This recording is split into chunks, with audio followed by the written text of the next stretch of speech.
You mentioned pricing a little bit. We like to focus a lot on pricing. We can't stress it enough. And pricing tends to be done randomly quite a bit. To some extent, pricing is sometimes that untapped growth lever. Everybody should charge more. Everybody should charge more. There's that famous Mark Andreessen article called Raise Prices. So two things. Number one is, how do you test pricing? We've done stuff in the past that we recommend. You start high, then you start lowering. You test price elasticity by running small tests. You conduct user research, or you just increase it and see what happens. How does one test pricing? How important is it? Because if we're talking about these three levers, right? Acquisition, retention, and monetization. One of the greatest experiments I've ever run was simply around increasing pricing. For a previous startup, we need to grow 40% next year. What if we charge more now that we have good stickiness? What's your thoughts on this? Yeah,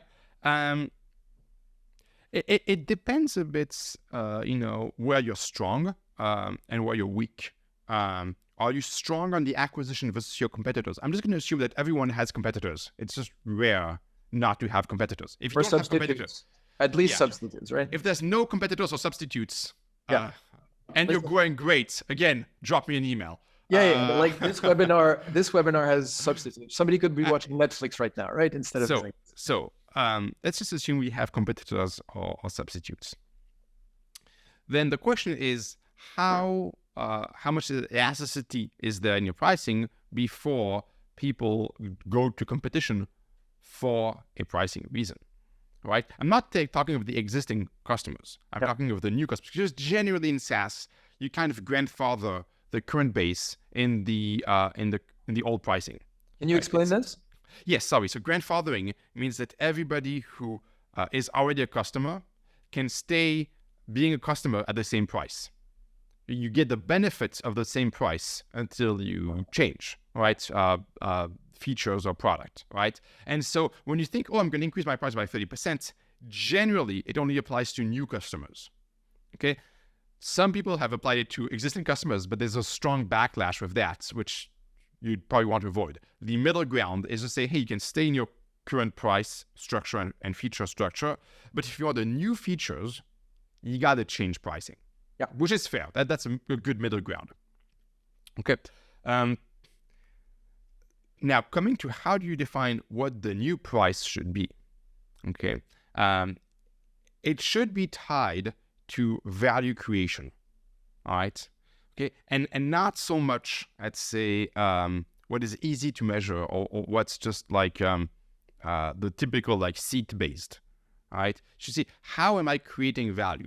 Who's getting value, right?